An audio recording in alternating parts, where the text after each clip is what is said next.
ਉਹ ਸ਼ਹਿਰੀਕਰਨ ਚ ਕਰਦਾ। ਚਾਈਨਾ ਜਿਵੇਂ ਕਹਿੰਦੇ ਬੜੀ ਤਰੱਕੀ ਕਰਦਾ, उस फॉर्मेट पे अज इत्थे आउणा चाहुंदे आ, तरक्की कराउणा चाहुंदे आ, पर उन्हां नूं इह नहीं पता कि हर एक सूबे दा एक अपना सिद्धांत हुंदा, एक अपना सिस्टम हुंदा। जे अज असीं आवाज़ चक रहे हां तां अज असीं अपने सूबे दे अधिकारां लई भी चक रहे हां। सूबे कोल अधिकार हुंदे ने, ਉਹ ਮਤੇ ਪਾ ਕੇ ਸਾਰੇ ਬਿਲਕੁਲ ਰੱਦ ਕਰ ਸਕਦਾ ਹੈ, ਪਰ ਕਰੇ ਕੌਣ? ਮੁਹੰਮਦ ਸ਼ਾਹ ਸੱਚੀ ਸਰਕਾਰ ਬਾਝੋਂ ਫੌਜਾਂ ਜਿੱਤ ਕੇ ਆਖਰ ਨੂੰ ਹਾਰੀਆਂ ਨੇ। करे कौन? बोले कौन? थोड़ा कप्तान, थोड़ा आगू, थोड़ा सैनापति। ते सैनापति तो बोलते नहीं अपने, ताही तो अज असीं सड़कां ते हां। हले भी असीं अपने पद्धर ते संघर्ष कर रहे हां। ये साडे नाल रब दा साथ है कि साडा संघर्ष एक लहर पूरे पीक ते चल रही है, पूरे जोश नाल चल रही है। सरकारां दा जिस दिन दिल करूगा अपने बंदे विच बाड़ के अड्डो अड्ड कर देणगे, डांगा मार के चारां नूं चक के लै गए। जदों मेरे वर्गे नूं दो दब के मारे तो फिर किहदा हौसला करदा? पर असीं पिछे नहीं हटांगे, ये वादा है। पहले दिन भी सी ते अज भी है, रिकॉर्डर ने बहुत थामे। मैं तो कोई वोटां नहीं लैणियां किसी तों, पर गल यही है भी जदों ये मसला असीं सरकार ते क्यों नहीं सिੱਟਿਆ, असीं ये मसला जथेबंदियां ते क्यों सिੱਟਿਆ? क्योंकि ये काम सरकार दा नहीं, जथेबंदियां दा। जथेबंदियां अज तक साडे खेतां दी लड़ाई लड़दियां आईयां ने ते अगे भी लड़दियां रहणगीਆਂ। चलो ठीक है, मान लैंदे आ सानू बड़े वीरां ने जदों जिस दिन असीं समर्थन दित्ता, कहा कि जथेबंदियां इदां जथेबंदियां उदां। मैनू भी स्टेज तो ये गल मैं कहना चाहुंदा कि जदों मैं किसान भवन गया तो उत्थे साडी मीटिंग, मैनू लग्गिया सी भी जिन्नियां पार्टियां जथेबंदियां उन्नियां ही होणगीਆਂ। पर जदों मैनू पता लग्या भी 31 ने एक बारी मेरे दिमाग च भी आया भी इन्नियां यार। चलो विचारां दा बखरेवा हो सकदा है, विचारधारा अड्ड अड्ड हो सकती है, पर 31 ने की कीता? एका कीता भी असीं एक हां, सानू नहीं कोई फर्क पैंदा। ये साडे खेतां दी लड़ाई है, बाकी मुद्दे साडे अड्ड अड्ड हो सकते हैं। उन्होंने एका कीता, असीं समर्थन देता। विचों एक जथेबंदी गई, उत्थे उन्होंने पटीशन पाई, इन्होंने जदे सस्पेंड करती, कोई बड़ा टाइम नहीं लाया। तो ये बड़ी इन्हां दे जथेबंदी वाले वीरां दा मैं सत्कारयोग इत्थे धन्नवाद करूंगा कि एक टाइम भी नहीं लाया इन्होंने। क्यों? क्योंकि असीं अज उस मोड़ ते खड़े हां, जे असीं किसी गलत पासे मुड़ के साडा बचना कख नहीं, फूक फूक के कदम धरने पैणे ने। सो दो चार विचों जे सीगे तां असीं मंनदे हां, ਉਹ समाज ਦਾ पंजों ਉਂਗਲੀਆਂ भी अपने शरीर ਦੀਆਂ बराबर नहीं, ਤਾਂ ਆਪਾਂ ਕਿਸੇ ਨੂੰ ਕੀ ਕਹਿ ਸਕਦੇ ਹਾਂ। ਪਰ ਜਿਹੜੀ ਮਿਨੋਰਿਟੀ ਹੈ, ਜਿਹੜੀ ਜ਼ਿਆਦਾ ਹਿੱਸਾ ਹੈ, ਉਹ ਅੱਜ ਤਿਆਰ ਹੈ ਆਪਣੇ ਮੋਢੇ ਨਾਲ ਮੋਢਾ ਲਾ ਕੇ ਚੱਲਣ ਨੂੰ। ਜੇ ਜਥੇਬੰਦੀਆਂ ਨਾ ਹੁੰਦੀਆਂ ਤਾਂ ਮੈਨੂੰ ਲੱਗਦਾ ਇਹ ਜਿਹੜਾ ਪ੍ਰਾਈਵੇਟ ਕਰਨਾ 25-30 ਸਾਲ ਪਹਿਲਾਂ ਹੀ ਹੋ ਜਾਣਾ ਸੀ। ਆਪਣੀ ਜ਼ਮੀਨ, ਆਪਣੇ ਪੰਜਾਬ ਦੀ ਖੇਤੀ ਬਚਾਈ ਜਥੇਬੰਦੀਆਂ ਨੇ। ਅੱਜ ਬੜੇ ਲੋਕ ਜਥੇਬੰਦੀਆਂ ਤੇ ਸਵਾਲ ਖੜੇ ਕਰ ਦਿੰਦੇ ਆ कि जथेबंदियां तां जी इदां, जथेबंदियां तां जी उदां, साडा इदां। तो प्रोपोगंडा सारा कुछ तुहाडे संघर्ष नूं पाड़न दी कोशिश है। मैं पहलां कहता कोशिशां होणीਆਂ शुरू हो गईਆਂ, बंदे विच वड़ के हुण पछाणने तुसीं ने। वारे वारे सवाल आउंदा, बई तूं साडा लीडर है, सानू तेरे चों भगत सिंह दींदा। मैनूं हासा आ जांदा है भी केस उस सच्ची रूह नाल यार तुसीं कंपैरिजन क्यों करदे हो? सानू अज भगत सिंह दी लोड़ नहीं, सानू भगत सिंह दी सोच दी लोड़ है। एक भगत सिंह नाल नहीं अज कुछ होना हैगा, सब नूं ही बनना पैना भगत सिंह, तां किते जाके गल सिरे लगणी। ਉਹ फिर वो कहावत नहीं है कि कहंदे भी भगत सिंह जम्मे तां सही पर साडे घरे ना जम्मे। उस मोड़ ते खड़े अज, तां जा दिन आ गए। अज धरने लाए ने आपां अपनी जमीन करके। जे अज तो 10 साल पहलां धरने लाउंदे कि पंजाब च आके कोई बाहरला बंदा जमीन नहीं लै सकता, तां ये दिन ही ना आउंदे। राजस्थान च लै सकदा, उत्तरांचल च लै सकदा, हिमाचल च लै सकदा, नहीं लै सकदा। अगले झाकण नहीं दिंदे। सो जदों तक कहंदे जी फलाना मॉल आ गया जी, इत्थे कवैर हो गई, इत्थे फैक्टरी आ गई, ये सब प्रोपोगंडे ने। मैं इन्हां चीज़ां च जाना नहीं चाहुंदा। पर जे मैं अज दे मुद्दे ते आवां, बिलां दे मुद्दे ते आवां, तां ओह बिलां च ओह बिलां दी लैंगुएज इन्नी भारी ते इन्नी औखी है ना। दो वकील ने मेरे दोस्त, ਉਹ ਕਹਿੰਦੇ ਸਾਡਾ 20-20 ਸਾਲ ਦਾ ਕੈਰੀਅਰ ਹੋ ਗਿਆ, ਕਦੇ ਸਾਨੂੰ ਵੀ ਐਸੇ ਸ਼ਬਦ ਅੱਜ ਤੱਕ ਹਿਸਟਰੀ 'ਚ ਪੜ੍ਹਨ ਨੂੰ ਨਹੀਂ ਮਿਲੇ ਜੋ ਉਹਨਾਂ ਬਿਲਾਂ 'ਚ ਲਿਖਿਆ ਹੋਇਆ। ਇੰਨੀਆਂ ਘੁੰਡੀਆਂ। ਮੈਂ ਦੱਸਦਾ, ਇੱਕ ਕੰਟਰੈਕਟ ਕਰਦੇ ਆ ਕਦੇ ਵੀ ਜਿਹੜੀ ਕੰਪਨੀ ਹੈ, ਜਦੋਂ ਆਰਟਿਸਟ ਇੱਕ ਗਾਉਂਦਾ ਨਵਾਂ ਆਉਂਦਾ ਤਾਂ ਕੰਪਨੀ ਉਹਦੇ ਨਾਲ ਇੱਕ ਕੰਟਰੈਕਟ ਕਰ ਲੈਂਦੀ ਹੈ 25-30 ਪੇਜਾਂ ਦਾ ਹੁੰਦਾ। ਚਲੋ ਆਰਟਿਸਟ ਵੀ ਛੱਡੋ, ਆਪਾਂ ਬੈਂਕ ਤੋਂ ਲੋਨ ਲੈਂਦੇ ਆ, ਸਾਰਿਆਂ ਦੀਆਂ ਨੇ ਲਿਮਟਾਂ ਚੱਲਦੀਆਂ, ਸਾਰਿਆਂ ਦੇ ਲੋਨ ਵੀ ਨੇ, ਮੈਨੂੰ ਨਹੀਂ ਲੱਗਦਾ ਕਿਸੇ ਦਾ ਨਹੀਂ ਹੋਊ। ਮਾੜਾ ਜਿਹਾ ਦੱਸਿਓ ਹੱਥ ਖੜਾ ਕਰ ਕਰਕੇ ਕਿਹਦਾ ਕਿਹਦਾ ਹੈਗਾ ਲੋਨ। ਚਲੋ ਫਿਰ ਤਾਂ ਭਾਈ ਮਾਝੇ ਵਾਲੇ ਲੋਕ ਅਮੀਰ ਨੇ ਭਾਈ, ਹੱਥ ਘੱਟ ਖੜੇ ਹੋਏ ਨੇ, ਠੀਕ ਹੈ। ਚਲੋ ਮਹਾਰਾਜ ਤੁਹਾਨੂੰ ਚੜ੍ਹਦੀ ਕਲਾ 'ਚ ਰੱਖੇ, ਏਦਾਂ ਹੀ ਤੁਹਾਡੇ ਕੰਮਕਾਰ 'ਚ ਤਰੱਕੀਆਂ ਬਖਸ਼ੇ। ਉਹ ਜਦੋਂ ਬੈਂਕ 'ਚ ਸਾਈਨ ਕਰਾਉਂਦੇ ਆ ਨਾ ਬਾਈ ਜੀ, ਉਹ ਐਡੀ ਮੋਟੀ ਫਾਈਲ ਹੁੰਦੀ ਆ, ਪਹਿਲੇ ਪੇਜ ਤੋਂ ਜਦੋਂ ਆਪਾਂ ਸਾਈਨ ਕਰਨ ਲੱਗਦੇ ਆ ਅਖੀਰਲੇ ਪੇਜ ਤੱਕ ਆਉਣੇ, ਆਪਣੇ ਸਾਈਨ ਆਪਾਂ ਨੂੰ ਹੀ ਸਮਝ ਆਉਣੋਂ ਹਟ ਜਾਂਦੇ ਆ, ਇੰਨੇ ਪੇਜ ਹੁੰਦੇ ਆ। ਉਹ ਐਸਾ ਕੰਟਰੈਕਟ ਹੈ ਨਾ, ਉਹ ਐ ਬੰਨ ਲੈਂਦੇ ਆ ਵੀ ਆਪਾਂ ਚਾਹ ਕੇ ਵੀ ਨਿਕਲ ਸਕਦੇ ਹੀ ਨਹੀਂ, ਉਹ ਵੀ ਇਦਾਂ ਹੀ ਹੈ। ਐਸੇ ਸ਼ਬਦ ਨੇ ਜਿਹੜੇ ਸਮਝ ਨਹੀਂ, ਪੰਜਾਬੀ 'ਚ ਨਹੀਂ ਸਮਝ ਆਉਂਦੇ ਸਾਨੂੰ। ਹੁਣ ਅਸੀਂ ਕੀ ਕੀਤਾ, ਬਿਲਕੁਲ ਸਰਲ ਭਾਸ਼ਾ, ਬਿਲਕੁਲ ਜਿਹੜੀ ਸਾਡੀ ਸਿੱਧੀ ਪੰਜਾਬੀ ਹੈ। ਇੱਕ ਤਾਂ ਹੁੰਦੀ ਹੈ ਕਿਤਾਬੀ ਭਾਸ਼ਾ, ਇੱਕ ਹੁੰਦੀ ਹੈ ਸਿੱਧੀ ਭਾਸ਼ਾ। ਉਹਦੀ 1 ਲੱਖ ਕਾਪੀ ਬਣਵਾਈ ਹੈ, 2 ਦਿਨਾਂ ਤੱਕ ਸਾਡੇ ਕੋਲ ਆ ਜਾਣੀ ਹੈ। ਅਸੀਂ ਆਪ ਦੇ ਵੱਲੋਂ ਵੰਡਣ ਦੀ ਕੋਸ਼ਿਸ਼ ਕਰ ਰਹੇ ਹਾਂ, ਅਸੀਂ ਵੰਡਾਂਗੇ ਸਾਰੇ ਪੰਜਾਬ 'ਚ। ਜੇ ਕੋਈ ਸੱਜਣ ਚਾਹੁੰਦਾ ਤਾਂ ਤੁਸੀਂ ਵੀ ਵੰਡਿਓ, ਇਦੋਂ ਵੱਡਾ ਪੁੰਨ ਕੋਈ ਨਹੀਂ ਹੈਗਾ। ਕਿਉਂਕਿ ਹਲੇ ਵੀ ਬੜੇ ਵੀਰ ਇਹੋ ਜਿਹੇ ਨੇ, ਜਦੋਂ ਮੈਂ ਕਿਸੇ ਨੂੰ ਪੁੱਛ ਲੈਣਾ ਵੀ ਪਤਾ ਹੈ ਬਿੱਲਾਂ 'ਚ ਕੀ ਲਿਖਿਆ, ਉਹਨਾਂ ਦਾ ਜਵਾਬ ਕਿਉਂ ਕੀ ਹੁੰਦਾ, ਦਿੱਲੀ ਨੂੰ ਝਾਂਜਰ ਪਾ ਕੇ ਨਚਾ ਦਾਂਗੇ, ਦਿੱਲੀ ਨੂੰ ਟੰਗ ਦਾਂਗੇ, ਦਿੱਲੀ ਨੂੰ ਚੱਕ ਦਾਂਗੇ। ਏਦਾਂ ਨਹੀਂ ਗੱਲ ਬਣਦੀ ਹੈਗੀ, ਝਾਂਜਰ ਪਾ ਕੇ ਨਹੀਂ ਉਹਨੇ ਨੱਚਣਾ, ਉਹਦੇ ਕੋਲ ਬੜਾ ਦਿਮਾਗ ਹੈ। ਸੋ ਥੋੜਾ ਅਵੇਅਰ ਹੋਣ ਦੀ ਲੋੜ ਹੈ। ਉਹ ਕਾਪੀਆਂ ਜੇ ਤੁਹਾਡੇ ਕੋਲ ਪਹੁੰਚਣਗੀਆਂ, ਅਸੀਂ ਕੋਸ਼ਿਸ਼ ਕਰਾਂਗੇ ਕਿ ਵੱਧ ਤੋਂ ਵੱਧ ਬਣਾ ਸਕੀਏ। ਤੁਸੀਂ ਗਾਂ ਦੀ ਗਾਂ ਪੜ੍ਹ ਕੇ ਗਾਂ ਦੇ ਦਿਓ, ਜੇ ਤੁਸੀਂ ਛਪਾ ਨਹੀਂ ਸਕਦੇ ਤਾਂ ਤੁਸੀਂ ਪੜ੍ਹ ਕੇ ਗਾਂ ਦੇ ਦਿਓ। ਮਤੇ ਪਾਉਣੇ ਸ਼ੁਰੂ ਕਰੋ ਪਿੰਡਾਂ 'ਚ, ਆਪ ਦੀ ਜ਼ਿੰਮੇਵਾਰੀ ਤੇ। ਨੌਜਵਾਨ ਵੀਰ ਨੇ ਗਰੁੱਪ ਬਣਾ ਲਓ, 10-10 ਜਣਿਆਂ ਦਾ, 20-20 ਜਣਿਆਂ ਦਾ। ਇੱਕ ਜਣਾ 21 ਬੰਦਾ ਆਪਣੇ ਨਾਲ ਲੈ ਕੇ ਆਵੇ। ਅਸੀਂ ਨਹੀਂ ਕਹਿੰਦੇ ਵੀ ਇੱਕ ਜਣਾ 20 ਬੰਦੇ ਲੈ ਕੇ ਆਵੇ, ਤਾਂ ਵੀ ਜੇ ਤੁਸੀਂ 10 ਹੋ ਤਾਂ ਤੁਸੀਂ 20 ਹੋ ਜਾਓਗੇ, ਜੇ 20 ਹੋ ਤਾਂ ਤੁਸੀਂ 40 ਹੋ ਜਾਓਗੇ। ਰਣਨੀਤੀ ਬਣਾਉਣ ਦੀ ਲੋੜ ਹੈ। ਬੜੇ ਵੀਰ ਮੈਨੂੰ ਕਹਿੰਦੇ ਨੇ ਬਾਈ ਹੁਣ ਫਸਲ ਵੀ ਆ ਗਈ ਤੇ ਹੁਣ ਗਾਉਣੇ ਵਾਲੇ ਵੀ ਸਾਰੇ ਆਪਦੇ ਅੱਗੇ ਸੀਜ਼ਨ ਆ ਜਾਣਾ, ਕੰਮ ਕਰ ਚੱਲ ਪੈਣੇ ਨੇ, ਘਰੋਂ ਘਰੀ ਵੜ ਜਾਣੇ, ਤੇ ਉਸ ਤੋਂ ਬਾਅਦ ਚ ਸਰਕਾਰਾਂ ਤਾਂ ਹੀ ਤਾਂ ਕੁਛ ਕਰਦੀਆਂ ਨਹੀਂ ਵੀ ਅਸੀਂ ਤਾਂ ਖੁੱਲੇ ਆ।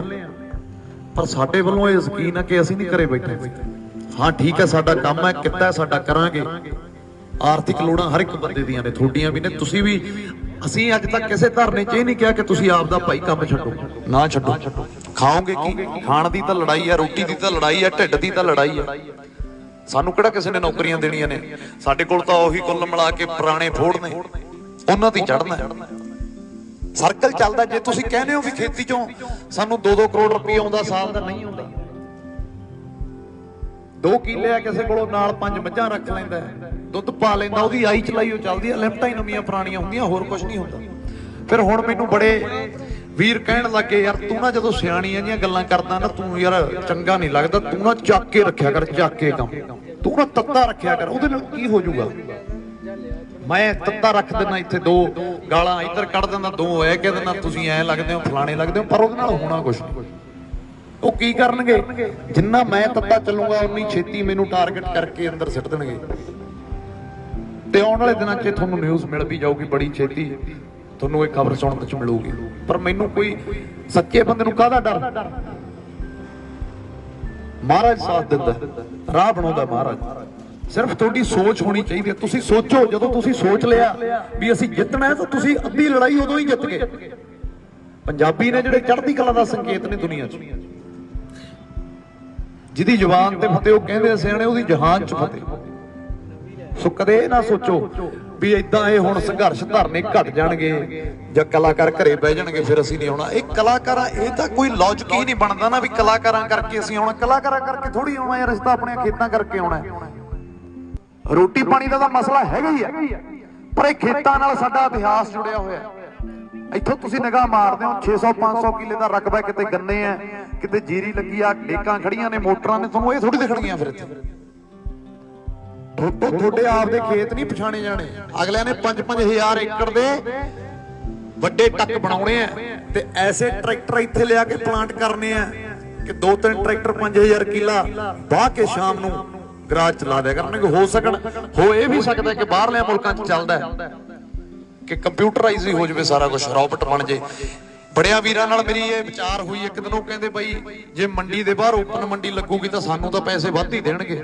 ਮੈਂ ਕਿਹਾ ਇਹ ਭੁਲੇਖਾ ਤੁਹਾਡਾ ਵੀ ਤੁਹਾਨੂੰ ਪੈਸੇ ਵੱਧ ਦੇਣਗੇ। ਸਾਡਾ ਇੱਕ ਆੜ੍ਹਤੀਏ ਨਾਲ ਰਿਸ਼ਤਾ ਹੈ, ਮੰਡੀ ਚੱਕਤੀ ਵਿੱਚੋਂ ਆੜ੍ਹਤੀਆ ਚੱਕਦਾ, ਉਹ ਸਾਡੇ ਪਰਿਵਾਰ ਦਾ ਇੱਕ ਅੰਗ ਹੈ, ਸਾਡਾ 9 ਮਾਸ ਦਾ ਇੱਕ ਰਿਸ਼ਤਾ ਹੈ ਉਹਦੇ ਨਾਲ। ਸਾਨੂੰ ਜਦੋਂ ਵੀ ਲੋੜ ਪੈਂਦੀ ਅਸੀਂ ਝੋਲਾ ਚੱਕ ਕੇ ਉਹਦੇ ਕੋਲ ਜਾਂਦੇ ਆ। ਕਾਹਦੇ ਤੇ? ਆਪਣੀ ਫਸਲ ਦੀ ਆਸ ਤੇ ਵੀ ਹਾਂ ਯਾਰ ਆ ਜਾਣੇ ਨੇ, ਚਲੋ ਨਵੇਂ ਪੁਰਾਣੇ ਹੋ ਜਾਣਗੇ। ਟਰੈਕਟਰ ਲੈਣਾ ਤਾਂ ਉਹਦੇ ਕੋਲ ਜਾਂਦੇ ਆ, ਮੁੰਡੇ ਨੇ ਬਾਹਰ ਜਾਣਾ ਤਾਂ ਉਹਦੇ ਕੋਲ ਜਾਂਦੇ ਆ। ਉਹ ਆੜ੍ਹਤੀਏ ਵਿੱਚੋਂ ਕੱਢਤਾ ਤੇ ਪ੍ਰਾਈਵੇਟ ਸੈਕਟਰ ਬਿਠਾਤਾ। ਸਰਕਾਰ ਆਪ ਹੀ ਨਹੀਂ ਆ ਰਹੀ ਬੱਚੀ ਵੀ ਨਾ ਜੀ ਨਾ, ਮੈਂ ਨਹੀਂ ਆਉਣਾ ਹੈਗਾ, ਤੁਸੀਂ ਆਪ ਹੀ ਲੈਣਾ ਦੇਣਾ ਕਰੋ। ਤੇ ਸਾਡਾ ਜੇ ਰੌਲਾ ਪੈ ਜਾਵੇ ਆਪਸ ਚ, ਸਾਡਾ ਤਾਂ ਅਸੀਂ ਤਾਂ ਪੰਜਾਬੀ ਹੈ ਹੀ ਰੌਲੇ ਚੋਂ ਨਿਕਲਦੇ ਆ। ਸਾਡੇ ਤਾਂ ਆਪਸੀ ਦੋ ਭਰਾ, ਉਹਨਾਂ ਦਾ ਰੌਲਾ ਪੈ ਜਾਂਦਾ ਤਾਂ ਫੇਰ ਬਗਾਨੇ ਨੇ। ਰੌਲਾ ਤਾਂ ਪੈਣਾ ਹੀ ਪੈਣਾ। ਜੇ ਰੌਲਾ ਪੈ ਜਾਵੇ ਤਾਂ ਫਿਰ ਵਿੱਚ ਕੋਰਟ ਵੀ ਨਹੀਂ ਹੈਗਾ। ਕਹਿੰਦੇ ਜੀ SDM ਕੋਲ ਜਾਓ ਤੇ ਉਹ ਤੁਹਾਡਾ ਸਮਝੌਤਾ ਕਰਾਊਗਾ। ਮੈਂ ਕਿਸੇ ਦਿਨ ਮੇਰੀ ਕਿਸੇ ਨਾਲ ਗੱਲ ਹੋ ਗਈ, ਮੈਂ ਇਹਨੂੰ ਪੁੱਛਿਆ, ਮੈਂ ਕਿਹਾ ਬਾਕੀ ਤਾਂ ਸਾਰਾ ਕੁਝ ਚਲੋ ਮਾੜਾ ਹੈ, ਪਰ ਜਿਹੜਾ ਤੁਸੀਂ ਇਹ ਕੀਤਾ ਵੀ ਤੁਸੀਂ ਕੋਰਟ ਹੀ ਨਹੀਂ ਰੱਖਿਆ ਵਿੱਚ, ਹਾਈ ਕੋਰਟ ਨਹੀਂ ਰੱਖਿਆ, ਸੁਪਰੀਮ ਕੋਰਟ ਨਹੀਂ ਰੱਖਿਆ। ਉਹ ਕਹਿੰਦਾ ਜੀ ਸਾਡੀ ਸਰਕਾਰ ਨੇ ਸੋਚਿਆ ਕਿ ਜ਼ਿਮੀਂਦਾਰਾਂ ਦਾ ਪੱਖ ਸੋਚਿਆ ਵੀ ਕਿੱਥੇ ਸਾਡੇ ਵੀਰ ਕੋਰਟਾਂ 'ਚ ਜਾਣਗੇ, ਨਾ ਇਹਨਾਂ ਕੋਲ ਇੰਨਾ ਟਾਈਮ ਹੈ ਤੇ ਨਾ ਇਹਨਾਂ ਕੋਲ ਇੰਨੇ ਪੈਸੇ ਨੇ ਵੀ ਕਿੱਥੇ ਵਕੀਲਾਂ ਨਾਲ ਮੱਥੇ ਲਾਉਂਦੇ ਫਿਰਨਗੇ। ਤਾਂ ਮੈਂ ਉਹਨੂੰ ਕਿਹਾ, ਮੈਂ ਕਿਹਾ ਬਾਈ ਇੱਥੇ ਪੰਜਾਬ, ਹਰਿਆਣਾ, ਚੰਡੀਗੜ੍ਹ 'ਚ ਜਾ ਕੇ ਪਤਾ ਕਰਕੇ ਦੇਖ ਲਿਓ, 70% ਇੱਥੇ ਕੇਸ ਹੀ ਸਾਡੇ ਪਿੰਡਾਂ ਵਾਲਿਆਂ ਦੇ ਚੱਲਦੇ ਆ, ਬਾਕੀ ਕਿਸੇ ਦਾ ਕੇਸ ਹੀ ਕੋਈ ਨਹੀਂ। ਉਹ ਚਿੰਤਾ ਛੱਡ ਦਿਓ ਤੁਸੀਂ। ਉਹਨਾਂ ਨੇ ਕੋਰਟ ਕਿਉਂ ਨਹੀਂ ਰੱਖਿਆ? ਉਹਨਾਂ ਦੇ ਦਿਲ 'ਚ ਖੋਟ ਹੈ, ਉਹਨਾਂ ਦੀ ਅੱਖ ਮੈਲੀ ਹੈ। ਕਾਰਨ ਕੀ ਹੈ? ਡਿਵੈਲਪਮੈਂਟ ਉਹਨਾਂ ਦੀ, ਸਾਡੀ ਡਿਵੈਲਪਮੈਂਟ ਨਹੀਂ, ਸਾਡੇ ਖੇਤਰ ਦੀ, ਸੂਬੇ ਦੀ ਡਿਵੈਲਪਮੈਂਟ ਨਹੀਂ। ਡਿਵੈਲਪਮੈਂਟ ਕਿਹਦੀ? ਅਡਾਨੀਆਂ ਦੀ, ਅੰਬਾਨੀਆਂ ਦੀ। ਆ ਦੇਖਿਆ ਹੋਣਾ ਤੁਸੀਂ ਕਿਸੇ ਮਾਲ 'ਚ ਜਾਇਓ, 82-83 ਰੁਪਏ ਦੀ ਛੱਲੀ ਹੈ, ਇੱਕ ਛੱਲੀ। ਸ਼ਰਮ ਆਉਂਦੀ ਹੈ ਦੇਖ ਕੇ ਵੀ ਆ ਕੀ ਯਾਰ, ਕੀ ਕਹਾਣੀ ਚੱਲ ਰਿਹਾ, ਕੀ ਆ ਉਹਦੇ ਤੇ 10 ਪੈਸੇ ਦਾ 20 ਪੈਸੇ ਦਾ ਲਿਫਾਫਾ ਹੀ ਲਪੇਟਿਆ, ਹੋਰ ਕੀ। ਸੋ ਮੈਂ ਜ਼ਿਆਦਾ ਤੁਹਾਡਾ ਸਮਾਂ ਨਹੀਂ ਲੈਂਦਾ। ਮੈਂ ਹਰੇਕ ਸਟੇਜ ਤੇ ਕਹਿਣਾ ਕਿ ਜਿੱਥੇ ਸਿਆਣੇ ਖੜੇ ਹੋਣ, ਇਹਨਾਂ ਦੇ ਕੋਲ ਜ਼ਿੰਦਗੀ ਦਾ ਤਜਰਬਾ, ਉੱਥੇ ਜਵਾਕਾਂ ਨੂੰ ਨਹੀਂ ਜ਼ਿਆਦਾ ਬੋਲਣਾ ਚਾਹੀਦਾ, ਸੁਣਨਾ ਚਾਹੀਦਾ। ਸੁਣ ਕੇ ਸਭ ਕੁਝ ਆਉਂਦਾ ਮਿਲਦਾ। ਸੋ ਮੈਂ ਤੁਹਾਨੂੰ ਇਹੀ ਬੇਨਤੀ ਕਰਦਾ ਕਿ ਸਾਡੀ ਇੰਡਸਟਰੀ ਵੱਲੋਂ ਵੀ ਮੈਂ ਤੁਹਾਨੂੰ ਇਹੀ ਯਕੀਨ ਦਿਵਾਉਣਾ ਕਿ ਜਿੱਥੇ ਸਾਡੀ ਲੋੜ ਹੋਊਗੀ ਅਸੀਂ ਅੱਧੀ ਹੱਕ ਤੇ ਆਵਾਂਗੇ। ਜਿੱਥੇ ਜਾਇਆ ਜਾਂਦਾ ਅਸੀਂ ਉੱਥੇ ਜਾਂਦੇ ਵੀ ਹਾਂ, ਪਰ ਤੁਸੀਂ ਆਪਣਾ ਨਿੱਜੀ ਫਰਜ਼ ਸਮਝ ਕੇ ਆਇਓ। ਜਿਹੜਾ ਘਰੋਂ ਚੱਲਿਆ ਉਹ ਇਹ ਸੋਚ ਕੇ ਚੱਲੇ। ਅਸੀਂ ਤਾਂ ਜਥੇਬੰਦੀਆਂ ਦਾ ਸੁਨੇਹਾ ਤੁਹਾਨੂੰ ਲਾਉਣਾ ਕਿ ਅੱਜ ਉੱਥੇ ਰੁਕਣਾ ਉੱਥੇ ਆ ਜਾਓ, ਉੱਥੇ ਰੁਕਣਾ ਉੱਥੇ ਆ ਜਾਓ। ਤੁਸੀਂ ਇਹ ਸੋਚ ਕੇ ਨਾ ਆਇਓ ਵੀ ਅੱਜ ਉੱਥੇ ਫਲਾਣਾ ਗਾਉਣੇ ਵਾਲਾ ਆਊਗਾ, ਚਾਰ ਉਹਨੇ ਗੱਲਾਂ ਕਰ ਹੋਣਾ। ਹੁਣ ਵੀ ਉਰੇ ਆਈ ਆ, ਜਦੋਂ ਮੈਂ ਗਿਆ ਤੇ ਨਾਲ ਹੀ ਨਾਲ ਇੱਥੇ ਬਾਬੇ ਹੀ ਰਹਿ ਜਾਣੇ ਨੇ ਜਿਹੜੇ ਸਾਡੇ ਬੈਠੇ ਨੇ। ਇਹੀ ਸੱਚ ਹੈ। ਮੇਰੀ ਜਥੇਬੰਦੀ ਉੱਥੇ ਦੱਪਰ, ਮੇਰੀ ਬਹਿਸ ਹੋ ਗਈ ਉਹਨਾਂ ਨਾਲ। ਮੈਂ ਕਿਹਾ ਤੁਸੀਂ ਯਾਰ ਨੌਜਵਾਨਾਂ ਨੂੰ ਅੱਗੇ ਨਹੀਂ ਆਉਣ ਦਿੰਦੇ। ਉਹ ਮੇਰੇ ਨਾਲ ਕਹਿੰਦਾ ਤੈਨੂੰ ਕਾਕਾ ਕੀ ਪਤਾ, ਸਾਡਾ ਹਲਕਾ ਸਾਨੂੰ ਪਤਾ। ਮੈਨੂੰ ਮਾਫੀ ਮੰਗਣੀ ਪਈ ਬਜ਼ੁਰਗ ਤੋਂ। ਅਸੀਂ ਟੋਲ ਰੋਕਣਾ ਸੀਗਾ ਪਰਸੋਂ, ਉਹ ਅੱਜ ਰੋਕਿਆ। ਫਿਰ ਉਹ ਕਹਿੰਦੇ ਵੀ 2 ਦਿਨ ਉਹਨਾਂ ਨੂੰ ਬਿਠਾਓ ਇੱਥੇ, ਅਸੀਂ ਤਾਂ ਮੰਨਾਂਗੇ ਵੀ ਸਾਨੂੰ ਯਕੀਨ ਹੈ। ਫਿਰ ਉਹ ਬੈਠੇ। ਚਲੋ ਉਹਨਾਂ ਨੇ, ਉਹ ਸਾਡੇ ਭਰਾ ਸੀ, ਸਮਝਦਾਰ ਸੀ। ਤੁਸੀਂ ਵੀ ਸਾਰੇ ਸਿਆਣੇ। ਸੋ ਵਾਰੀਆਂ ਵੰਡ ਲਓ। ਮੈਂ ਨਹੀਂ ਕਹਿੰਦਾ ਤੁਸੀਂ ਸਾਰੇ ਆਓ, ਵਾਰੀਆਂ ਵੰਡ ਲਓ। ਇਹ ਨਹੀਂ ਹੈਗਾ ਵੀ ਆਪਾਂ 1000 ਬੰਦੇ ਦਾ 2000 ਬੰਦੇ ਦਾ ਇਕੱਠ ਕਰਨਾ, ਪਰ ਇਹ ਹੈ ਵੀ ਜਦੋਂ ਇੱਕ ਅੰਦਰੋਂ ਹੌਸਲਾ ਆਉਂਦਾ, ਜਦੋਂ ਇਕੱਠ ਦੀ ਨਾ, ਤਾਂ ਸਾਨੂੰ ਲੱਗਦਾ ਕਿ ਸਾਡਾ ਪੰਜਾਬ ਯਾਰ ਇੱਕ ਹੈ। ਬਾਕੀ ਸਾਡੀਆਂ ਵਿਚਾਰਧਾਰਾਂ ਤੇ ਬੜੇ ਬਖਰੇਵੇਂ ਨੇ, ਬੜੀਆਂ ਲੜਾਈਆਂ ਨੇ, ਪਰ ਅੱਜ ਇਹ ਅਸੀਂ ਸਾਬਤ ਕਰਤਾ ਵੀ ਸਾਡਾ ਇੱਕ ਹੈ। ਜਦੋਂ ਵੀ ਬਗਾਵਤ ਉੱਠੀ ਹੈ ਤਾਂ ਉਹ ਪੰਜਾਬ 'ਚੋਂ ਹੀ ਉੱਠੀ ਹੈ। ਇਸ ਲਹਿਰ ਦੀ ਰੀੜ ਦੀ ਹੱਡੀ ਪੰਜਾਬ ਹੈ। ਸੰਘਰਸ਼ ਇੱਥੋਂ ਉੱਠਿਆ। ਮਹਾਰਾਸ਼ਟਰ, ਜਦੋਂ ਸਾਡੇ ਡੰਡੇ ਵੱਜਦੇ ਨੇ ਤਾਂ ਮਹਾਰਾਸ਼ਟਰ ਵਾਲੇ ਉੱਥੇ ਧਰਨਾ ਲਾਉਂਦੇ ਆ ਕਿ ਸਾਡੇ ਕਿਸਾਨਾਂ ਤੇ ਭਾਈ ਲਾਠੀ ਚਾਰਜ ਕੀਤਾ ਤੁਸੀਂ। ਹਰਿਆਣੇ 'ਚ ਹੋਇਆ ਉਹਨਾਂ ਨੇ ਲਾਇਆ, ਉਹ ਸਾਡੇ ਨਾਲ ਨੇ। ਪਰ ਪੰਜਾਬੀਆਂ ਨੂੰ ਹਮੇਸ਼ਾ ਇੱਕ ਚੜ੍ਹਦੀ ਕਲਾ ਦਾ ਪ੍ਰਤੀਕ ਮੰਨਿਆ ਗਿਆ ਤੇ ਅਸੀਂ ਹੈਗੇ ਵੀ। ਤਾਂ ਕਰਕੇ ਜਿਹੜੀ ਗਰਮਜੋਸ਼ੀ ਤੇ ਅੱਜ ਇਸ ਲਹਿਰ ਨੂੰ ਨਹੀਂ ਮੈਂ ਮਾੜਾ ਕਹਿੰਦਾ, ਇਹ ਉੱਠੀ ਹੋਈ ਹੈ, ਪੂਰੇ ਪੀਕ ਤੇ ਆ। ਜਵਾਕ ਦੇਖੋ, ਇਹਨੇ ਕੀ ਲੈਣਾ? ਇਹਦੀ 14 ਸਾਲ ਦੀ ਉਮਰ ਹੈ, ਇਹਨੂੰ ਕੀ ਪਤਾ? ਇਹਨੂੰ ਬਿਲਾਂ ਬਾਰੇ ਪਤਾ ਵੀ ਨਹੀਂ ਹੋਣਾ, ਪਰ ਇਹਨੂੰ ਇੰਨਾ ਜ਼ਰੂਰ ਪਤਾ ਵੀ ਸਾਡੇ ਤੋਂ ਸਾਡੇ ਖੇਤ ਖੋਹਣ ਲੱਗੇ ਨੇ। ਇਹ ਤਾਂ ਆ। ਪਤਾ ਹੈ ਛੋਟੇ ਵੀਰ ਤੇਰੇ ਕੀ ਹੋ ਰਿਹਾ, ਕੀ ਹੋ ਰਿਹਾ? ਆ ਜਾ, ਆ ਜਾ, ਆ ਜਾ।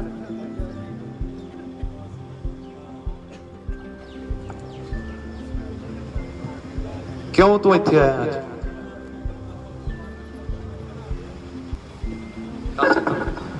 ਸਾਡੇ ਖੇਤ ਕੋਣੇ ਇਹਨਾਂ ਨੇ। ਬਸ ਸਾਨੂੰ ਇੰਨਾ ਪਤਾ ਲੱਗ ਗਿਆ ਨਾ ਵੀ ਸਾਡੇ ਖੇਤ ਖੋਣੇ ਨੇ। ਸਾਡੇ ਲਈ ਇਹ ਕਾਫੀ ਹੈ। ਅਸੀਂ ਨਹੀਂ ਬਿਲਕੁਲ ਪੜ੍ਹਦੇ ਉਹਨਾਂ ਦੇ ਔਖੇ ਔਖੇ ਸ਼ਬਦ ਨੇ। ਸਾਨੂੰ ਤਾਂ ਉਨੀ ਅੰਗਰੇਜ਼ੀ ਆਉਂਦੀ ਪੰਜਾਬੀਆਂ ਨੂੰ। ਅਸੀਂ ਕਿਉਂ ਆਪਦਾ ਟਾਈਮ ਵੇਸਟ ਕਰੀਏ, ਮੱਥਾ ਮਾਰੀਏ? ਸਾਰਿਆਂ ਦੀ ਗੱਲ ਨਹੀਂ ਕਰਦਾ, ਪਰ ਬਹੁਤਿਆਂ ਨੂੰ ਨਹੀਂ ਆਉਂਦੀ, ਉਹਨਾਂ ਚੋਂ ਮੈਂ ਵੀ ਇੱਕ। ਸੋ ਤਾਂ ਕਰਕੇ ਵੀਰੋ ਵਕਤ ਇਹ ਇੱਕੇ ਦਾ, ਰਣਨੀਤੀ ਬਣਾ ਕੇ ਚੱਲਣ ਦਾ। ਮੈਂ ਕੱਲ ਸੁਨਾਮ ਵੱਲ ਗਿਆ ਹੋਇਆ ਸੀ, ਉੱਥੇ ਉਹਨਾਂ ਨੇ ਕੀ ਕੀਤਾ, 100 ਮੁੰਡੇ ਦਾ ਗਰੁੱਪ ਬਣਾ ਲਿਆ ਕਿ ਬਜ਼ੁਰਗੋ ਅਸੀਂ ਤੁਹਾਡੇ ਨਾਲ ਆਵਾਂਗੇ। ਜਥੇਬੰਦੀਆਂ ਦਾ ਆਪਣੇ ਤੌਰ ਤੇ ਸੰਘਰਸ਼ ਜਾਰੀ ਹੈ, ਤੁਸੀਂ ਆਪ ਦੇ ਤੌਰ ਤੇ ਗਰੁੱਪ ਬਣਾਓ ਤੇ ਇਹਨਾਂ ਨੂੰ ਸਮਰਥਨ ਦਿਓ। ਉਹਨਾਂ ਦੇ ਨਾਸੀ ਧੂਆਂ ਆਇਆ ਹੋਇਆ ਉੱਥੇ, ਤੁਸੀਂ ਇਹ ਨਾ ਸੋਚੋ ਨਹੀਂ ਇਹ ਫਰਕ ਨਹੀਂ ਕੋਈ ਪਿਆ। ਬਾਪੂ ਜੀ ਉਹਨਾਂ ਨੂੰ ਜ਼ਿਆਦਾ ਪਤਾ, ਚਿੱਠੀਆਂ ਆਉਂਦੀਆਂ, ਉਹ ਕਹਿੰਦੇ ਨੇ ਸਾਡੇ ਨਾਲ ਬੈਠੋ, ਪਰ ਅਸੀਂ ਬੈਠਾਂਗੇ ਨਾ ਜਦੋਂ ਤਾਂ ਕਿਸੇ ਕੰਡੀਸ਼ਨ ਤੇ ਬੈਠਾਂਗੇ, ਅਸੀਂ ਐ ਨਹੀਂ ਜਾਣਾ। ਜੇ ਜਾ ਬੜੇ ਉਹਨਾਂ ਨੂੰ ਤਾਂ ਐਂ ਲੱਗੂਗਾ ਵੀ ਏਦਾਂ ਹੀ ਆ ਗਏ। ਹੁਣ ਇੱਥੇ ਸਰਕਾਰਾਂ ਸਾਡੇ ਨਾਲ ਪ੍ਰੋਪੋਗੰਡਾ ਜਿਹਾ ਕਰਨ ਲੱਗੀਆਂ, ਰੇਲਾਂ ਰੋਕ ਗਈਆਂ ਜੀ, ਸਾਡੇ ਕੋਲ ਲਾਈਟ ਭੱਜ ਜਾਣੀ ਹੈ ਜੀ, ਸਾਡੇ ਏਦਾਂ ਹੋ ਜਾਣਾ ਉੱਦਾਂ ਹੋ ਜਾਣਾ। ਅਸੀਂ ਉਹਨਾਂ ਨੂੰ ਕਦੋਂ ਕਿਹਾ? ਜਿਨ੍ਹਾਂ ਚ ਕੋਇਲਾ ਉਹ ਲਿਆਓ ਰੇਲਾਂ, ਅਸੀਂ ਤਾਂ ਆਪ ਲਾ ਕੇ ਝੰਡੇ ਲੈ ਕੇ ਆਵਾਂਗੇ ਕਿਸਾਨ ਜਥੇਬੰਦੀਆਂ ਦੇ। ਜਿਨ੍ਹਾਂ ਚ ਬਾਰਦਾਨਾ ਆ ਰਿਹਾ ਦੱਸੋ, ਅਸੀਂ ਆਪ ਲੈ ਕੇ ਜਾਵਾਂਗੇ। ਪਰ ਜਿਹੜੇ ਲੋਕ ਇਹ ਕਹਿ ਰਹੇ ਨੇ ਵੀ ਰੇਲਾਂ ਰੋਕਿਆਂ ਤੋਂ ਕੋਈ ਫਰਕ ਹੀ ਨਹੀਂ ਪੈਂਦਾ, ਉਹ ਗਲਤ ਗੱਲ। ਫਰਕ ਪੈਂਦਾ। ਉੱਥੇ ਚੀਕ ਉੱਥੇ ਨਿਕਲੀ ਪਈ ਹੈ, ਉਹਨਾਂ ਦੀ ਨੈਸ਼ਨਲ ਮੀਡੀਆ ਨਹੀਂ ਦਿਖਾਉਂਦਾ ਕਿਉਂਕਿ ਉਹਨਾਂ ਦੀ ਬੇਇੱਜ਼ਤੀ ਹੈ ਇਹਦੇ 'ਚ। ਜੇ ਦਿਖਾਉਂਦੇ ਨੇ ਤਾਂ ਇੰਟਰਨੈਸ਼ਨਲ ਮੀਡੀਆ ਦਿਖਾਉਂਦਾ। ਸਾਡੇ ਭਰਾਵਾਂ ਨੇ ਕੈਨੇਡਾ 'ਚ ਅੰਬੈਸੀਆਂ ਘੇਰੀਆਂ ਨੇ, ਅਮਰੀਕਾ 'ਚ ਅੰਬੈਸੀਆਂ ਘੇਰੀਆਂ ਨੇ, ਇੰਗਲੈਂਡ 'ਚ ਅੰਬੈਸੀਆਂ ਘੇਰੀਆਂ ਨੇ। ਤਾਂ ਇੱਕ ਨਿਊਜ਼ ਬਣੂਗੀ, ਜਿਹੜੇ ਕੋਈ ਵੀ ਪੱਖ ਅਸੀਂ ਛੱਡਣਾ ਨਹੀਂ ਹੈਗਾ। ਜੇ ਤੁਸੀਂ ਸੋਸ਼ਲ ਮੀਡੀਆ ਜ਼ਿਆਦਾ ਯੂਜ਼ ਕਰਦੇ ਹੋ ਨਾ, ਚਲੋ ਚਿੱਟਾ ਤਾਂ ਇੱਕ ਬਦਨਾਮ ਹੀ ਹੋ ਗਿਆ, ਸਾਨੂੰ ਨਸ਼ਾ ਤਾਂ ਫੋਨ ਦਾ ਹੀ ਆ ਸਾਰੀ ਦਿਹਾੜੀ। ਤਾਂ ਉੱਥੇ ਤੁਸੀਂ ਹੈਸ਼ਟੈਗ ਸ਼ੁਰੂ ਕਰੋ, ਸੇਫ ਫਾਰਮਰ ਪੰਜਾਬ, ਜੇ ਪੰਜਾਬੀ ਚ ਲਿਖ ਸਕਦੇ ਹੋ, ਜਿਹੜਾ ਮਰਜ਼ੀ ਕਰੋ, ਫਾਰਮਰ ਲਾ ਦਿਓ, ਕਿਸਾਨ ਲਾ ਦਿਓ। ਜਿਹੜੇ ਟਵਿੱਟਰ ਚਲਾਉਂਦੇ ਨੇ, ਤਾਂ ਮੈਂ ਤੁਹਾਨੂੰ ਦੱਸਣਾ ਚਾਹੁੰਦਾ ਕਿ ਟਵਿੱਟਰ ਤੇ ਜਦੋਂ 1 ਮਿਲੀਅਨ ਹੈਸ਼ਟੈਗ ਹੋ ਜਾਂਦਾ ਤਾਂ ਉਹ ਇੰਟਰਨੈਸ਼ਨਲ ਮੂਵਮੈਂਟ ਬਣ ਜਾਂਦੀ ਹੈ। ਜੇ ਕਿਸੇ ਗੋਰੇ ਦੇ ਦਿਲ 'ਚ ਦਿਆਲੂ ਆ ਗਈ, ਜਿਵੇਂ ਕੋਈ ਡਰੇਕ ਵਰਗਾ ਹੋ ਗਿਆ ਜਾਂ ਕੋਈ ਰੋਨਾਲਡੋ ਵਰਗਾ ਹੋ ਗਿਆ, ਜਦੋਂ ਉਹਨੇ ਪਾਤਾ ਨਾ ਲਿਖ ਕੇ ਵੀ ਹਾਂ ਉੱਥੇ ਧੱਕਾ ਹੋ ਰਿਹਾ, ਤੁਸੀਂ ਜੇ ਇੰਟਰਨੈਸ਼ਨਲ ਨਿਊਜ਼ਾਂ ਦੀ ਕੋਈ ਖਬਰ ਰੱਖਦੇ ਹੋ ਤਾਂ ਉੱਥੇ ਦੁਨੀਆ, ਪੂਰੀ ਦੁਨੀਆ ਪੰਜਾਬ ਦੇ ਨਾਲ ਆ ਕੇ ਖੜੀ ਹੋ ਜਾਊ। ਇਹ ਵੀ ਸਾਡਾ ਫਰਜ਼ ਹੈ ਕਿਉਂਕਿ ਅਸੀਂ ਟੈਕਨੋਲੋਜੀ ਨਾਲ ਜੁੜੇ ਹੋਏ ਹਾਂ। ਗ੍ਰਾਮ ਸਭਾ ਦੇ ਸਭਾ ਦੇ ਮਤੇ ਤਾਂ ਪਾਉਣ ਲੱਗੇ ਵੀ ਜਦੋਂ ਅਸੀਂ ਕੋਰਟ 'ਚ ਜਾਈਏ ਤਾਂ 12,000 ਪਿੰਡਾਂ 'ਚੋਂ ਸਾਈਨ ਹੋ ਕੇ ਜਿਹੜੇ ਵੀ ਜੱਜ ਦੇ ਮੂਹਰੇ ਜਾਵੇ, ਇੱਕ ਵਾਰੀ ਉਹ ਸੋਚਣ ਤੇ ਮਜਬੂਰ ਹੋ ਜਾਵੇ। ਚਲੋ ਜੱਜ ਹੈ ਤਾਂ ਉਹਨਾਂ ਦੀ ਨੇ, ਪਰ ਫਿਰ ਵੀ ਉਹ ਸੋਚੇ, ਉਹਦੀ ਜ਼ਮੀਰ ਉਹਨੂੰ ਜਵਾਬ ਦੇਵੇ ਕਿ ਨਹੀਂ ਯਾਰ ਇਹ ਧੱਕਾ ਹੈ। ਸੋ ਜਦੋਂ ਅਸੀਂ ਦਿੱਲੀ ਜਾਣਾ, ਪੱਕੇ ਪੈਰੀ ਜਾਣਾ। ਬੜੇ ਵੀਰ ਮੈਨੂੰ ਕਹਿ ਦਿੰਦੇ ਨੇ ਇੱਥੇ ਕੁਛ ਨਹੀਂ ਹੋਣਾ, ਦਿੱਲੀ ਚੱਲੀਏ। ਅਸੀਂ ਕਿਉਂ ਆਪਦੇ ਮੁੰਡੇ ਮਰਵਾਈਏ ਉੱਥੇ ਯਾਰ ਦਿੱਲੀ ਲਿਜਾ ਕੇ? ਕੋਈ ਸਾਡੇ ਕੋਈ ਫਾਲਤੂ ਥੋੜੀ ਨੇ। ਦਿੱਲੀ ਨੂੰ ਲੋੜ ਹੈ, ਉਹ ਆਊਗੀ ਨਾ ਸਾਡੇ ਕੋਲ, ਅਸੀਂ ਥੋੜੀ ਜਾਵਾਂਗੇ ਉੱਥੇ। ਅਸੀਂ ਜਾਵਾਂਗੇ ਉੱਥੋਂ ਸਪੋਜ਼ ਕਰੋ ਵੀ 5,000 ਬੰਦਾ ਚਲੇ ਗਿਆ ਤੇ ਫਿਰ ਕੀ ਹੋਊਗਾ ਉੱਥੇ ਦਿੱਲੀ? ਅੱਜ ਗਏ ਹੋਏ ਨੇ ਪਾਰਟੀ ਵਾਲੇ, ਉੱਥੇ ਡਾਂਗਾ ਮਾਰਨਗੇ, ਉਹ ਨਾਲਿਆਂ ਦਾ ਪਾਣੀ ਹੁੰਦਾ ਮਾਰਨਗੇ। ਚਲੋ ਝੱਲ ਲਾਂਗੇ ਸਾਰਾ ਕੁਝ, ਐਸੇ ਪਰਚੇ ਪਾ ਦੇਣਗੇ, ਮੁੜ ਕੇ ਉਹ ਪਰਚੇ ਰੱਦ ਕਰਾਵਾਂਗੇ, ਬਿੱਲ ਰੱਦ ਕਰਾਵਾਂਗੇ। ਇੱਥੇ ਏਕੇ ਦੀ ਲੋੜ ਹੈ। ਇਹ ਮੈਂ ਤਾਂ ਕਹਿਣਾ ਵੀ ਏਕਾ ਹੈਗਾ ਤੇ ਇਹਨੂੰ ਆਪਾਂ ਬਰਕਰਾਰ ਰੱਖਣਾ। ਇਸ ਲਹਿਰ ਨੂੰ ਅੱਜ ਤੱਕ ਦੀ ਇਹ ਬਜ਼ੁਰਗਾਂ ਨੇ ਬੜੀਆਂ ਲਹਿਰਾਂ, ਬੜੇ ਸੰਘਰਸ਼ ਕੀਤੇ ਆ। ਅੱਜ ਤੱਕ ਦੀ ਇਹ ਸਭ ਤੋਂ ਮੈਂ ਕਹਿੰਦਾ ਲਾਮਬੰਦ ਤੇ ਇੱਕ ਸਿੱਧੀ ਲਹਿਰ ਹੈ। ਬਸ ਵਾਰ-ਵਾਰ ਲਹਿਰ ਦਾ ਨਾਂ ਤਾਂ ਆਉਂਦਾ ਕਿ ਇਹ ਟੁੱਟੇ ਨਾ, ਬਸ ਇਹਨੂੰ ਟੁੱਟਣ ਨਾ ਦਿਓ। ਜੋ ਜਿੱਦਾਂ ਸਾਡੇ ਵੱਲੋਂ ਹੋਊਗਾ ਉਵੇਂ ਕਰਾਂਗੇ। ਜਦੋਂ ਮੈਂ ਇੱਕ ਹੀ ਗੱਲ ਕਹਿਣਾ ਕਿ ਜਦੋਂ ਆਰ ਪਾਰ ਤੇ ਆ ਗਏ, ਹੈ ਤਾਂ ਆਰ ਪਾਰ ਦੀ ਲੜਾਈ ਹੈ, ਤਾਂ ਫਿਰ ਉਵੇਂ ਵੀ ਹੋ ਲਾਂਗੇ ਜਿਵੇਂ ਤੁਸੀਂ ਕਹੋਗੇ। ਹਾਂ ਫਿਰ ਤਾਂ ਡੰਡਾ ਚੱਕ ਕੇ ਕੰਮ ਸੂਤ ਆਊਗਾ ਨਾ, ਫਿਰ ਇਦਾਂ ਤਾਂ ਆਉਣ ਦੀ ਰਿਹਾ। ਹੁਣ ਤਾਂ ਬੇਨਤੀਆਂ ਕਰਦੇ ਆ, ਪਰ ਮੈਂ ਇਹ ਕਹਿਣਾ ਚਾਹੁੰਦਾ ਕਿ ਤੁਹਾਡੀ ਚੁੱਪ 'ਚ ਇੰਨੀ ਤਾਕਤ ਹੈ, ਤੁਹਾਡੇ ਧਰਨਿਆਂ 'ਚ ਇੰਨੀ ਤਾਕਤ ਹੈ। ਗੱਲ ਉੱਥੇ ਤੱਕ ਪਹੁੰਚ ਗਈ ਤੇ ਆਪਾਂ ਜਿੱਤ ਲਾਂਗੇ ਜੇ ਤੁਸੀਂ ਏਦਾਂ ਹੀ ਸਾਡਾ ਸਾਥ ਦਿੰਦੇ ਰਹੇ, ਆਪਾਂ ਰਲ ਮਿਲ ਕੇ ਇੱਕ ਦੂਜੇ ਦਾ ਸਾਥ ਦਿੰਦੇ ਰਹੇ ਤਾਂ ਜਿੱਤਾਂਗੇ ਤੇ ਜ਼ਰੂਰ ਜਿੱਤਾਂਗੇ। ਲਾਸਟ 'ਚ ਬਸ ਇੱਕੋ ਹੀ ਗੱਲ ਕਹੂੰਗਾ, ਕਿਉਂਕਿ ਪੰਜਾਬ ਦੀ ਧਰਤੀ ਗੁਰੂਆਂ ਪੀਰਾਂ ਦੀ ਧਰਤੀ ਹੈ, ਸਾਡਾ ਇਤਿਹਾਸ ਹੈ। ਅਸੀਂ ਤਾਂ ਇੰਨੇ ਛੋਟੇ ਆ ਕਿ ਅਸੀਂ ਬੋਲ ਕੇ ਵੀ ਜੇ ਦੱਸੀਏ ਤਾਂ ਸਾਨੂੰ ਸੋਚਣਾ ਪੈਂਦਾ, ਐਡਾ ਮਹਾਨ ਇਤਿਹਾਸ ਹੈ। ਜਦੋਂ ਤੁਸੀਂ ਆਪਦੇ ਘਰੋਂ ਆਉਨੇ ਹੋ ਤਾਂ ਅਰਦਾਸ ਜ਼ਰੂਰ ਕਰਕੇ ਆਇਆ ਕਰੋ ਕਿ ਮਹਾਰਾਜ ਸਾਨੂੰ ਸਾਡੀ ਲੜਾਈ 'ਚ ਜਿੱਤ ਹਾਸਲ ਹੋਵੇ, ਇਹ ਹਕੂਮਤਾਂ ਦਾ ਜਿਹੜਾ ਘਮੰਡ ਹੈ ਉਹ ਟੁੱਟੇ। ਤਾਂ ਜ਼ਰੂਰ ਮਹਾਰਾਜ ਮਿਹਰ ਕਰਨਗੇ। ਸੋ ਭੁੱਲ ਚੁੱਕ ਗਲਤੀ ਦੀ ਮੈਂ ਮਾਫੀ ਚਾਹੁੰਦਾ। ਸ਼੍ਰੀ ਵਾਹਿਗੁਰੂ ਜੀ ਕਾ ਖਾਲਸਾ, ਸ਼੍ਰੀ ਵਾਹਿਗੁਰੂ ਜੀ ਕੀ ਫਤਿਹ।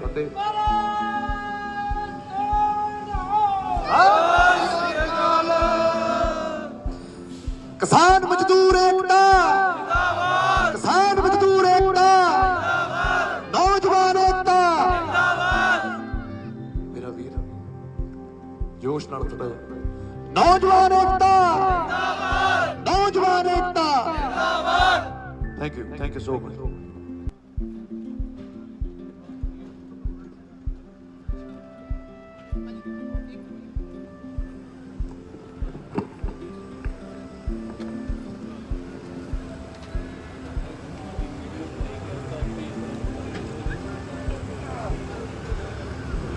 ਬਹੁਤ ਬਹੁਤ ਧੰਨਵਾਦ ਜਸ ਬਾਜਵਾ ਜੀ ਦਾ।